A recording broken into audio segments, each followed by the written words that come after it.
Bonjour à toutes et à tous. Aujourd'hui, nous recevons des lycéens et lycéennes du lycée Jean Jaurès, Montreuil, en Seine-Saint-Denis. Âgés entre 15 et 16 ans, ils sont ici pour vous parler de leurs projets et de leur engagement contre les violences sexuelles subies en République démocratique du Congo. Pourriez-vous vous présenter en quelques mots, s'il vous plaît? Donc bonjour, moi je m'appelle Meiska, j'ai 15 ans et je suis en seconde. Bonjour, je m'appelle Temi Olabissi, j'ai 16 ans et je suis en classe de seconde. Bonjour, je m'appelle Clara Meurice, j'ai 15 ans et je suis en classe de seconde. Bonjour, je m'appelle Oscar, j'ai également 16 ans et je suis aussi en classe de seconde. Est-ce que vous pourriez nous parler un petit peu plus de votre projet, s'il vous plaît? Alors notre projet vise à informer et surtout à sensibiliser le grand public et les décideurs politiques de la situation en République démocratique du Congo et plus particulièrement sur les viols qui s'y passent pendant le génocide. En moyenne, 1152 femmes par jour sont victimes de viols de guerre en République démocratique du Congo. Il est considéré comme le deuxième pays le moins sûr pour être une femme. On peut également voir que les chiffres du viol dit en temps de paix sont extrêmement élevés. En France, par exemple, une femme sur deux déclare avoir déjà subi une ou des violences sexuelles. 66% des femmes interrogées déclarent avoir été mal prises en charge lors d'un dépôt de plainte pour violences sexuelles, sans oublier que 206 viols ont lieu par jour en France et que moins de 1% de ces crimes sont condamnés. On peut donc se demander pourquoi ces crimes sont-ils commis. C'est pourquoi aujourd'hui nous rejoignons notre invitée, Madame Céline Bardet. Madame Céline Bardet est juriste internationale et aussi fondatrice de l'ONG We're Not Weapons of War. Elle est aussi spécialiste en crimes de guerre. Merci beaucoup Madame Bardet d'avoir accepté notre invitation. Pourriez-vous nous définir ce qu'est un crime de guerre, s'il vous plaît? Alors ma définition du viol de guerre, en tout cas la définition du viol de guerre, moi je dis tout le temps que c'est une arme à déflagration multiple et c'est le crime parfait. Alors une arme à déflagration multiple, pourquoi? Parce que c'est un outil qui est utilisé dans le cadre de conflits ou de crises et qui est utilisé comme n'importe quelle autre arme. On utilise le viol comme... Le viol en fait devient une kalachnikov, un mortier, une grenade. Pourquoi déflagration multiple? Parce que lorsqu'on viole une personne, il faut rappeler que ce sont des viols aussi commis avec extrême violence, parfois avec des objets. Quand on viole une personne, on sait pertinemment que non seulement on détruit cette personne psychologiquement et parfois physiquement, mais qu'on va avoir un impact sur la famille de cette personne, sa communauté, etc. Donc c'est là où c'est un crime absolument extrêmement efficace. Et puis... c'est une arme qui est utilisée avec des objectifs, en fait. On l'utilise comme élément de nettoyage ethnique, c'est ce qu'on a fait en Bosnie, où on a violé les femmes musulmanes pour leur donner du sang serbe. C'est un élément qui aide, entre guillemets, à commettre des génocides. On l'a vu au Rwanda, on l'a vu plus récemment en Birmanie avec les Rohingyas. C'est un outil qui... et un outil employé par les terroristes. Ils l'ont très bien compris, ils ont très bien compris l'intérêt du viol de guerre. Daesh, ils l'ont développé à travers l'esclavage sexuel pour anéantir le peuple yézidi et donc les humilier et donc créer cette espèce de stigmatisation et de honte à jamais en fait sur cette population.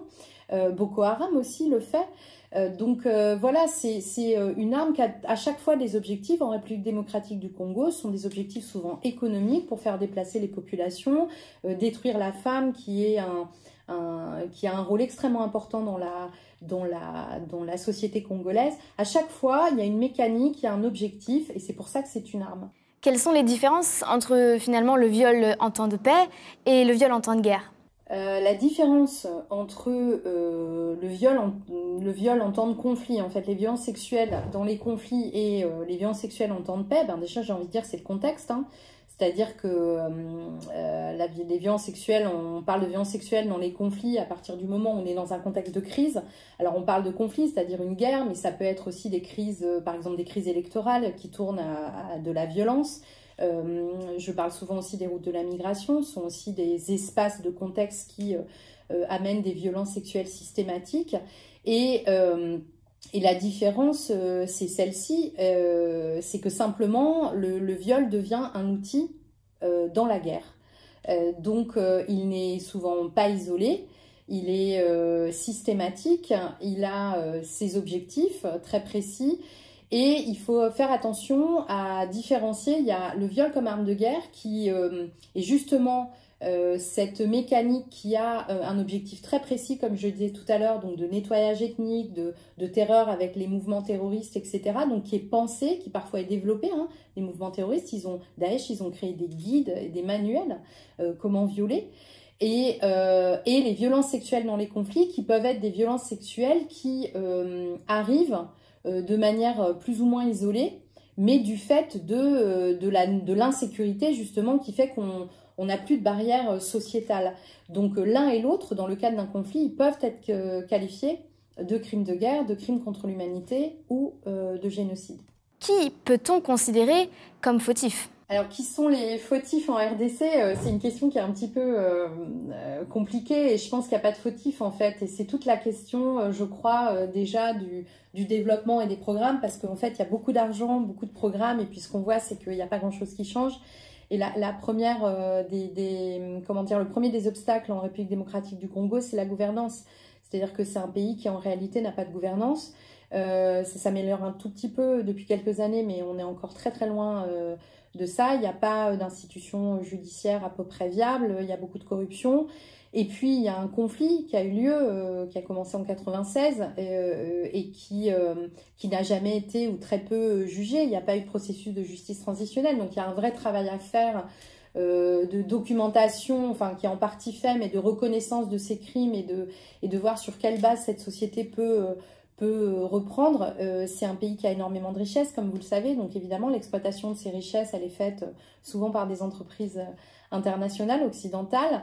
Et c'est justement à cause de ça que souvent le viol est utilisé pour des raisons économiques parce qu'on va vouloir terroriser les populations et permettre de continuer à exploiter les richesses tranquillement. Donc il faut qu'il y ait un vrai changement d'approche et il faut qu'il y ait un processus de justice pour enfin qualifier ce qui s'est passé de manière claire, quels sont les crimes qui ont été commis depuis 25 ans en RDC, qui en sont les responsables, et puis faire un travail de réparation vis-à-vis des victimes, et puis vraiment avoir un système viable qui permette à ce pays de se développer de manière pérenne avec des institutions qui sont redevables auprès des citoyens. C'est ça la seule solution. Merci beaucoup Madame Bardet pour votre intervention. Comme l'a dit Céline, d'autres pays utilisent aussi ce crime comme arme de guerre, comme en Sierra Leone ou en Bosnie.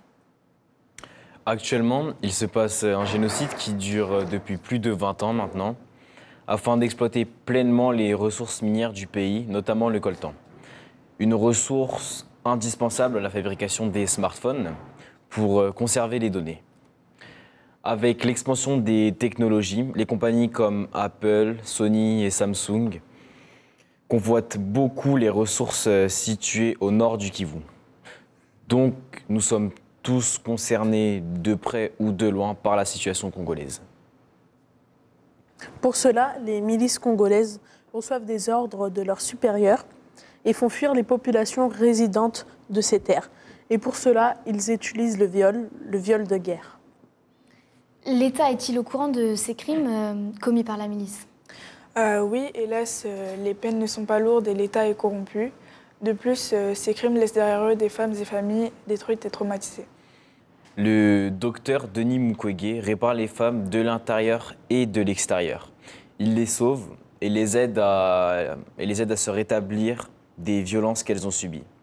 Son engagement contre les violences sexuelles en RDC lui ont valu le prix Nobel de la paix en 2018. Grâce à ses exploits, on l'appelle l'homme qui répare les femmes. Une fois, à une conférence, une jeune femme lui a demandé combien de femmes à peu près avait-il réparé. Et sa réponse était qu'une seule était déjà trop. Merci beaucoup. Thémi, quelques mots pour conclure ? Oui, pour conclure, nous espérons atteindre les grands décideurs politiques afin de trouver une solution pour sauver ces femmes victimes, pour qu'elles s'en sortent en tant que survivantes. Donc, signer des pétitions, participer aux cagnottes, mais ne restez pas sans agir face à ça. Merci. Eh bien, merci à tous et à toutes d'être venus sur notre plateau. C'est un plaisir et une joie de vous recevoir aujourd'hui. Vous retrouverez des liens de pétition et de cagnottes auxquels vous pouvez participer dans la description, ainsi que des associations en lien avec le sujet. À très bientôt.